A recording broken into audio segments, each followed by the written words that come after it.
The shrill tone of my alarm startled me from sleep, urging me to fumble for its source.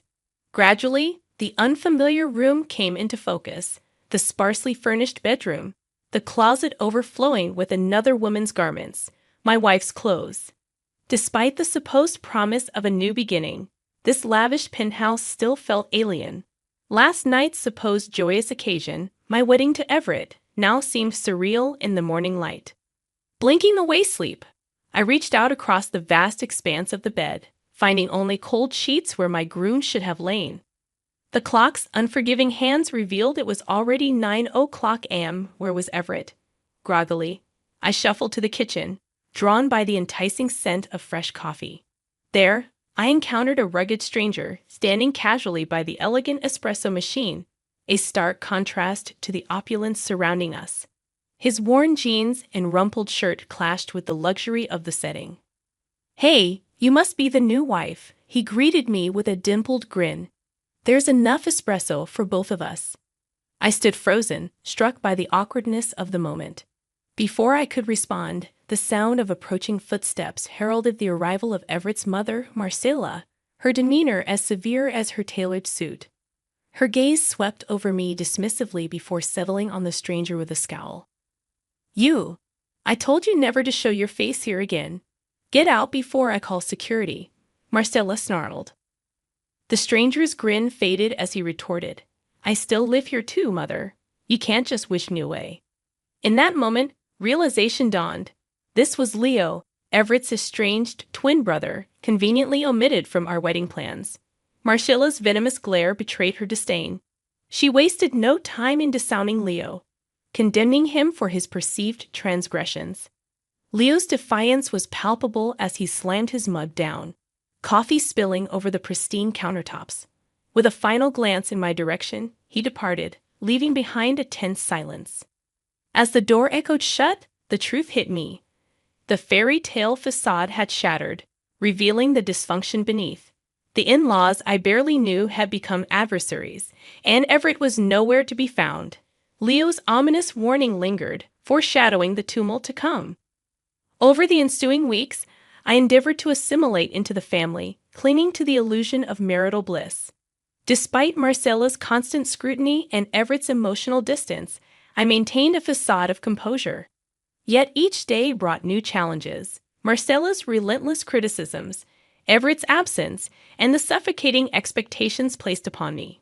The breaking point arrived on a quiet Saturday morning, as I prepared Everett's favorite pancakes, only to realize that my sacrifices had become servitude, and my dreams of happiness were fading fast. Marcel was already bustling around the kitchen when I entered. "Oh, don't bother yourself, dear," she said with feigned concern. "I didn't want you exerting yourself. Why don't you relax?" My fists clenched around the whisk I was holding. "This is my household, too. Please allow me," I retorted. Marcella's eyes flashed dangerously, but she begrudgingly stepped aside as I mixed the batter. Gaining a few pounds already. You should be more careful. Men can be so vain," she remarked. I gasped, nearly dropping the bowl. Before I could respond, she breezed out with one last jab. "Do tidy yourself before Everett wakes. We wouldn't want him to lose interest." The insinuation felt like a slap in the face. As I mindlessly spooned batter onto the griddle, tears blurred my vision. I had endured their abuse for weeks without complaint, but the Everett I loved would never stand for this. Why hadn't he intervened or confronted his mother about her horrible behavior? Speak of the devil, Everett emerged, freshly showered, ignoring me as he scrolled through his phone. "Everything okay, Everett?" I asked vaguely, wiping furiously at my eyes. Voicing the thought consuming me, I continued, "Don't you even care that she talks to me that way?" My voice broke despite my resolve. Everett blinked in surprise. "Who, your mother?" I cried. "She insults me every chance she gets, and you don't even notice." Sighing, he set his phone aside. "I'm sure you're exaggerating. She only wants what's best." "What's best for you, her precious son?" I cut him off angrily. "Meanwhile, she's turning me into a slave around here. I can't keep playing nice." Everett's expression darkened. "Avalon, that's extremely unfair. She welcomed you into our home when you had nobody." You owe her respect." He shook his head in disgust. "I can't talk to you when you're hysterical like this." "Everett, wait." My voice cracked, but the bedroom door had already slammed shut behind him. Hot, furious tears streamed down my cheeks. In a few short weeks, my husband had become an indifferent stranger under his mother's spell. Maybe Leo had warned me for a reason, if only I had listened. Suddenly suspicious, I rifled through Everett's desk drawers while he was out. Buried amongst credit card bills, I found photos of Everett with a glamorous blonde nuzzling at a seaside resort, their flashy rings conspicuous on their intertwined hands. The pancake batter solidified in the bowl forgotten. Leah was right. I needed to escape this madness. Perhaps it was time I finally listened. I raced out of the suffocating penthouse, photos clutched in one trembling hand, the evidence of Everett's betrayal feeling like a knife twisting in my gut. I blinked back furious tears as I aimlessly wandered the city streets.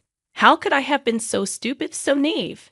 Everett had spun a silken web of lies, snaring me as his picture-perfect bride, and I had smiled obliviously through it all. Well, not anymore.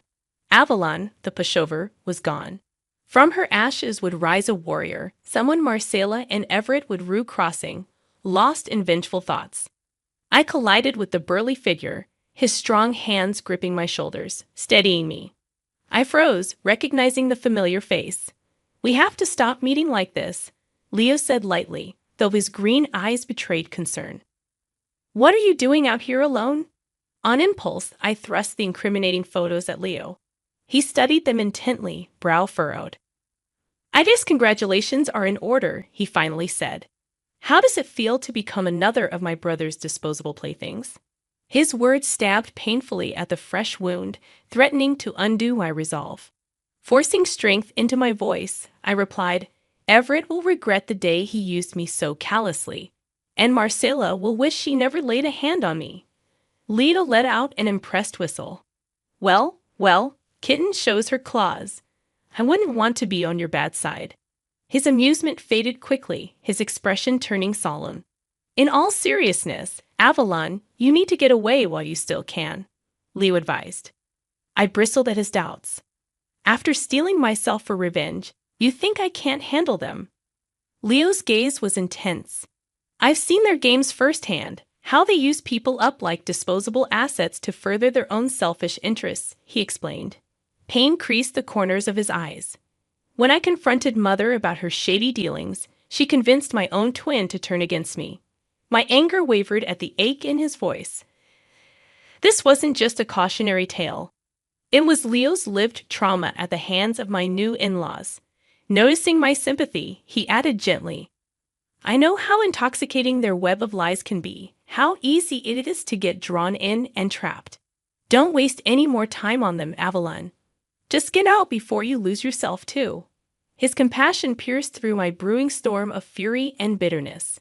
But no, I had already lost too much. My reputation, my self-worth, my identity. I needed to take it back, no matter the cost. Lifting my chin, new resolve flooding my veins, I replied, "I appreciate your concern, Leo, but I won't be scared off so easily. Your family hurt me deeply, and now they'll face the consequences." With unexpected fierceness, I pulled Leo into a brief, hard hug, then strode off without looking back, more determined than ever to make Everett and Marcella pay.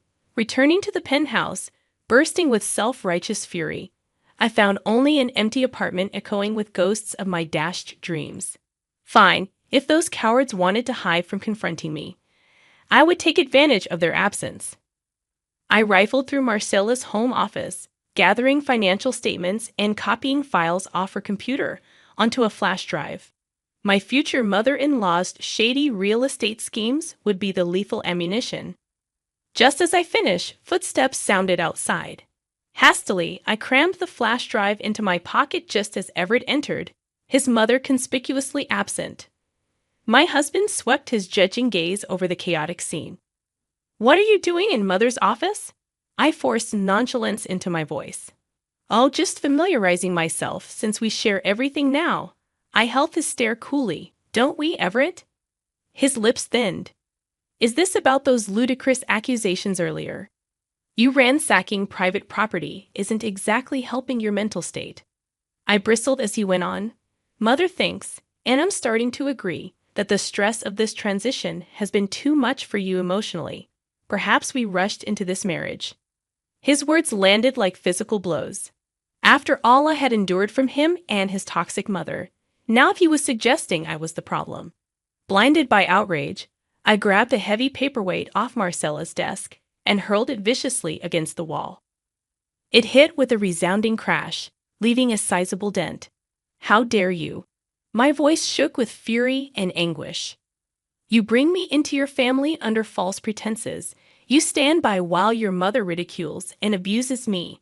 I stabbed an accusing finger at Everett. You betray our marriage vows through ongoing affairs. Then you accuse me of being mentally unwell.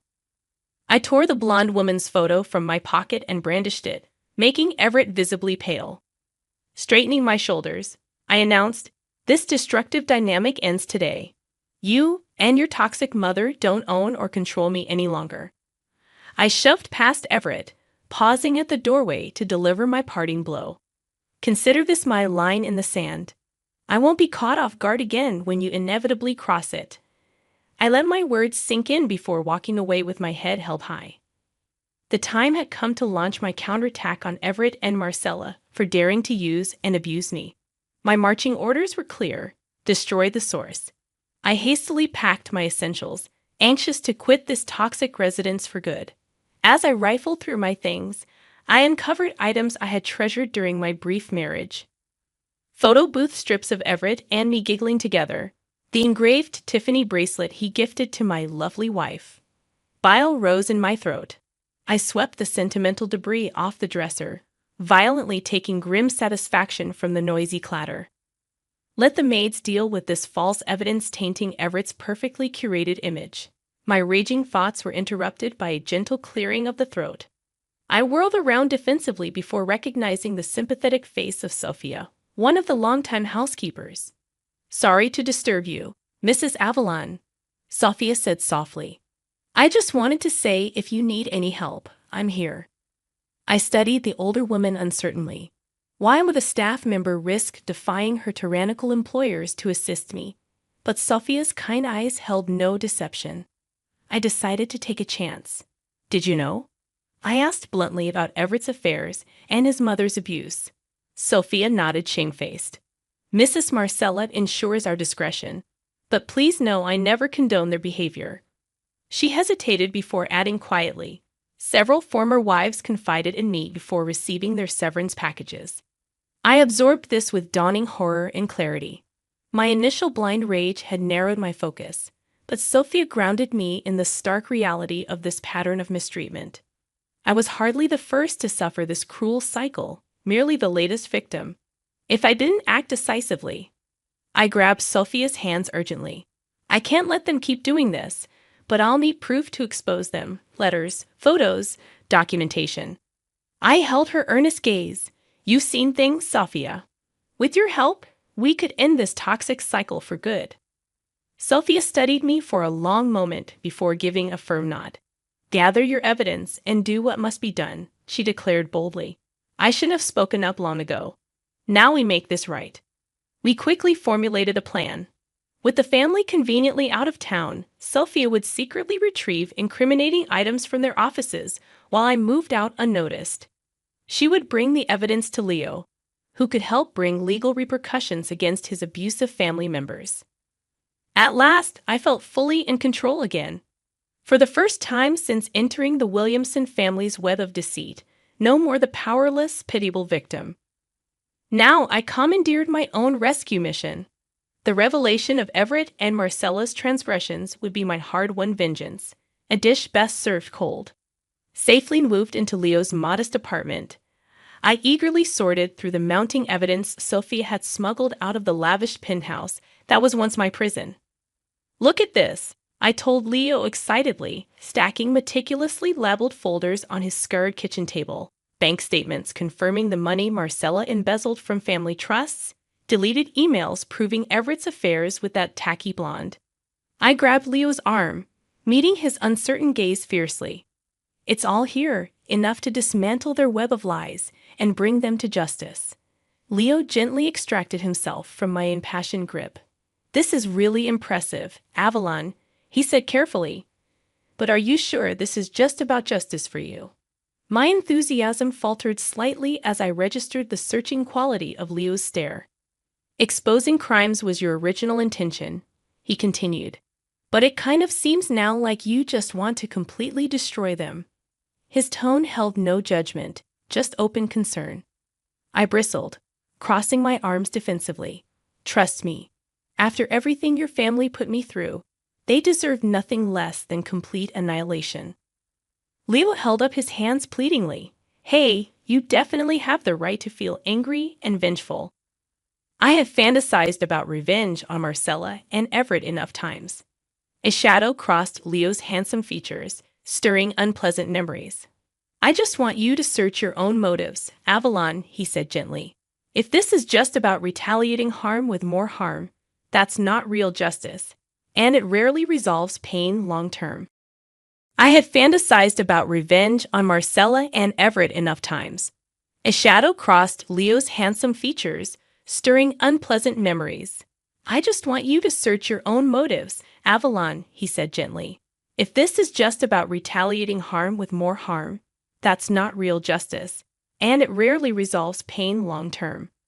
I bit my lip, considering his words. Was I letting bitterness consume me, blinding me from what I truly sought? Did I want the catharsis of watching Marcella and Everett suffer, or did I actually want to be finally free of them? I let that sink in with satisfaction. We had them cornered at last. These loathsome snakes I had once thought family. Justice would soon be served. I spared one last contemptuous glance for Everett and Marcella's shell-shocked faces before striding out gracefully, head held high. The dragon had been triumphantly slain. Time for this warrior to ride into the sunset along her new path. I rolled over with a blissful sigh, warm sunshine bathing my face instead of the cavernous penthouse that had been my prison. I awoke in Leo's cozy second bedroom, no toxic people or memories lingering here to torment me, only my newfound freedom. The feeling amplified when Leo appeared, bearing 2 mugs of fragrant coffee. Accepting mine with a grateful smile, I declared impulsively, "Let's go to the beach today." Leo nearly choked mid-sip in surprise before chuckling. Well, someone is clearly enjoying their liberation. What prompted this? I stretched lazily, higher spirits than I'd felt in ages infusing me. The thought just occurred to me that I can actually do whatever I want now without asking permission. It was true, the permanent clouds of fear and uncertainty had finally lifted. I had broken decisively from Everett and Marcella, now awaiting sentencing thanks to the overwhelming evidence Leo and I provided. My lawyers were ruthlessly pursuing both the divorce and criminal restitution I deserved. Meanwhile, Sophia and other staff had surfaced with their own grievances. Yesterday, I received a call that the family company would be permanently dissolving under the weight of lawsuits and criminal probe. No sympathetic connections or crisis PR could save the disgraced mother and son. Now karma comes for us all eventually, Leo remarked when I shared the news, his expression turning solemn. Still, seeing Everett's life unravel this way is harder than I expected. He's still my twin, you know. I covered his hand gently, acknowledging the pain and history only Leo fully understood. You have such a big heart behind that gruff exterior, Leo, I said softly. He grunted ambiguously. Yeah, well, guess we both turned out as the black sheep. Rising from ashes, a slow, genuine smile warmed his rugged features. At least neither of us is alone anymore. No, we're not alone, I agreed contentedly. Together we have faced pain and adversity, emerging indelibly bonded and renewed. I had arrived broken and bent, but now confidence and conviction ran through my veins. I had reclaimed myself, then helped Leo do the same for himself. There was power and beauty in our shared resilience. Later that sunny afternoon, we strolled down the beach, salty breeze kissing our smiling faces with the promise of brighter days ahead. My battle was over, justice served. The only path now was purposefully forward, side by side. Leo and I left 2 trails of footprints in the wet sand, evidence that we had been here and refused to be erased. Proof that even the next waves couldn't completely wipe our slate clean. We would carry both damage and redemption forever. But at least we weren't traveling alone anymore. And that made even scars look beautiful in their own way.